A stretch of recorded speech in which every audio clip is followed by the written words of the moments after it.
जय हिंद दोस्तों, आप देख रहे हैं गुरु घंटाल। मेरा नाम प्रखर श्रीवास्तव है। स्वागत करता हूं आप सभी का। दोस्तों, आज हम बात करेंगे FSSAI के बारे में, food safety and standards authority of India के बारे में। यूजुअली हमारे घर में जब भी कोई पैक्ड फूड आइटम आता है तो उसके पीछे आप इसका लोगो देखते होंगे, स्क्रीन पर जो आप लोगों को लोगो नजर आ रहा है। आज हम बात करेंगे कि किस तरह काम करता है, इसका एम्बिट क्या है, कॉम्पोजिशन क्या है। दोस्तों, FSSAI food safety and standards authority of India, ये जो ऑर्गेनाइजेशन है, इस ऑर्गेनाइजेशन का जन्म एक एक्ट के द्वारा हुआ गया, जिस एक्ट को हमारे देश की पार्लियामेंट के द्वारा 2006 में पास किया गया, जिसका नाम था food safety and standards authority of India act 2006।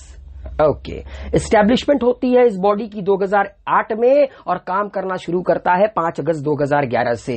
5 अगस्त का डेट आप लोगों को याद होगा। 5 अगस्त 2019 को आर्टिकल 370 स्क्रैप की गई थी जम्मू एंड कश्मीर से।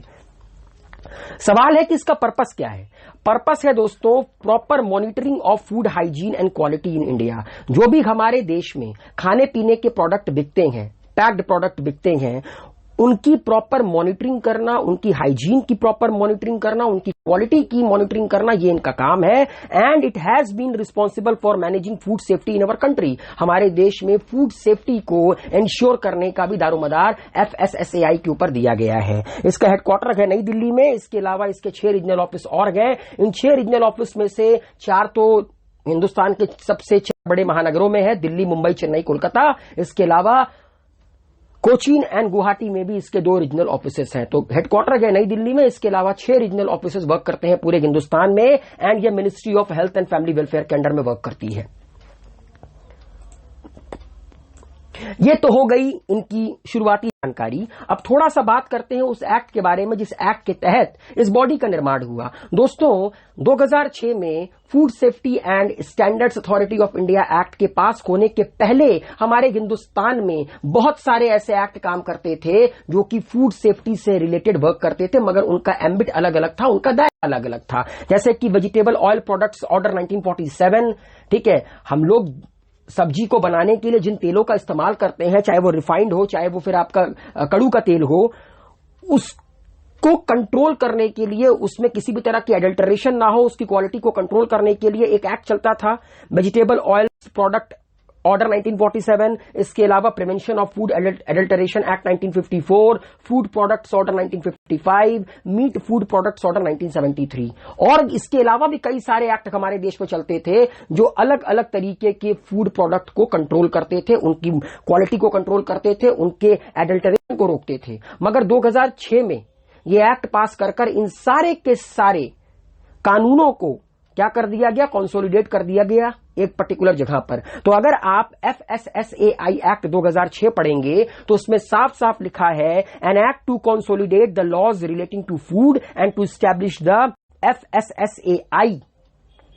हिंदुस्तान में जितने भी कानून चल रहे हैं 2006 तक, किससे रिलेटेड, फूड सेफ्टी से रिलेटेड, फूड एडल्टरेशन को रोकने से रिलेटेड, उन सबको एक जगह पर कंसोलिडेट करने के लिए लॉ बनाया गया, यह एक्ट पास किया गया। और इसके अलावा food safety and standard authority of India का निर्माण होता है इस एक्ट के तहत, for laying down science based standards for article of foods and to regulate their manufacture, storage, distribution, sale and import to ensure availability of safe and wholesome food for human consumption and for matters connected therewith or incidental thereto।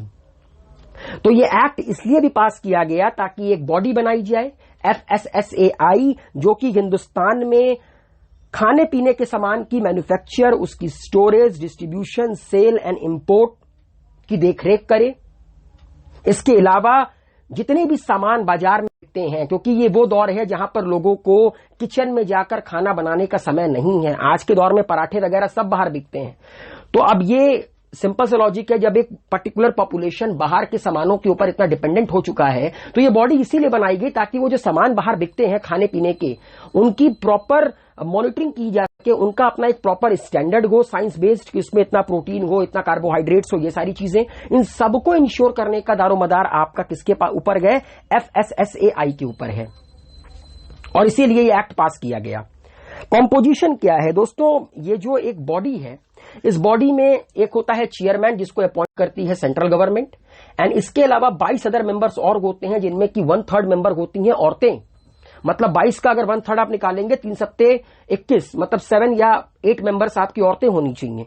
And इसके अलावा इनके पास एक strong team होनी चाहिए, होती है साइंटिस्टों की, researchers की, जो कि फूड क्वालिटी को लगातार टेस्ट करते हैं। सेपरेट कमिटीज एंड पैनल्स बनाई जाती है जिनमें एक्सपर्ट्स होते हैं साइंटिफिक बैकग्राउंड के।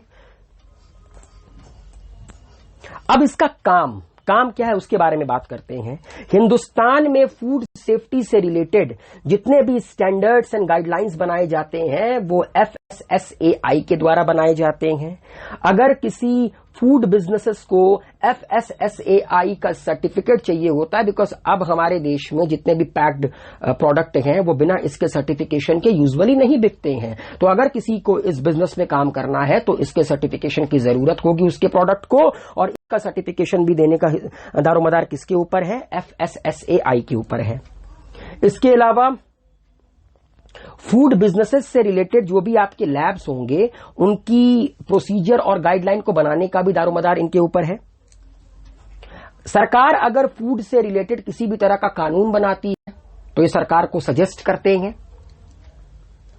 इसके अलावा कोई भी अगर आपका फूड है, कोई भी फूड प्रोडक्ट है, उससे रिलेटेड अगर कॉन्टामिनेंट्स की जानकारी मिलती है तो उसका डेटा कलेक्ट करना, इमर्जिंग रिस्क को आइडेंटिफाई करना।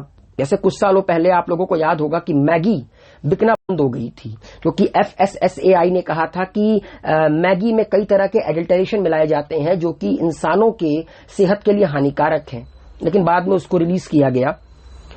मतलब आप कह सकते हैं एक तरह का रैपिड अलर्ट सिस्टम के तौर पर यह काम करती है। इसके अलावा हिंदुस्तान में, हमारे देश में फूड सेफ्टी से रिलेटेड जो इंफॉर्मेशन नेटवर्क होता है उसको बनाने का दारोमदार भी इसके ऊपर है।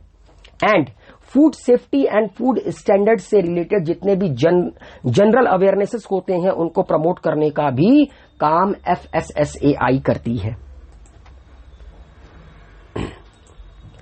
शॉर्टकमिंग्स, अब देखिए कोई भी बॉडी होती है उसके शॉर्टकमिंग्स तो लोग निकालते ही हैं, इसके भी शॉर्टकमिंग्स हैं। मतलब इनमें भी कई सारी चीजें हैं जो इनके कंट्रोल के अंडर में नहीं आती हैं। जैसे जो छोटे मोटे मैन्युफैक्चरर होते हैं, रिटेलर्स होते हैं, हॉकर्स होते हैं, जो सड़कों में खुला सामान बेचते हैं खाने पीने का, और हम लोग चाव ले लेकर उसको खाते हैं, वो FSSAI के कंट्रोल के बाहर के हैं। अगर उनसे कोई बीमारियां फैलती हैं या उसको खाने से कोई बीमारी फैलती है तो वो FSSAI के कंट्रोल में नहीं है। इसके अलावा जो फूड टेस्टिंग का लैब है उसमें इंफ्रास्ट्रक्चर की बहुत ज्यादा कमी है। पूरे हिंदुस्तान में NABL मतलब national accreditation board for testing and calibration lab सिर्फ 87 है, बल्कि प्राइवेट लैब अगर आप देखेंगे, प्राइवेट लैब फूड की टेस्टिंग के लिए कम से कम 1500 से ज्यादा है, सरकारी सिर्फ 87 है। मैन पावर मतलब क्वालिफाइड मैन पावर की शॉर्टेज है इस संस्था में। फूड टेस्टिंग इक्विपमेंट की शॉर्टेज है। जो लाइसेंसिंग और इन्फोर्समेंट ऑफिसर्स होते हैं अलग अलग राज्यों में FSSAI के लिए काम करते हैं, उनकी शॉर्टेज है। एंड अगर आप FSSAI रेगुलेशंस पढ़ेंगे तो इसमें सिर्फ और सिर्फ 377 प्रोडक्ट्स को इंक्लूड किया गया है। बाकी मुल्कों में करीब करीब 10,000 से ज्यादा प्रोडक्ट को इंक्लूड किया गया है। तो ये कुछ शॉर्टकम्स हैं जो ओवरकम करने पड़ेंगे आने वाले समय में, ताकि ये जो संस्था है ये और बेहतर तरीके से काम करे, लोगों को सेफ्टी प्रोवाइड करे, लोगों को जागरूक करे। तो उम्मीद है मेरे द्वारा एक्सप्लेन किया गया ये वीडियो आप लोगों के पसंद समझ में आया होगा। वीडियो को लाइक शेयर कमेंट कीजिए, घंटाल को सब्सक्राइब कीजिए। Wish you all a very good luck, take care, good bye, thank you so much.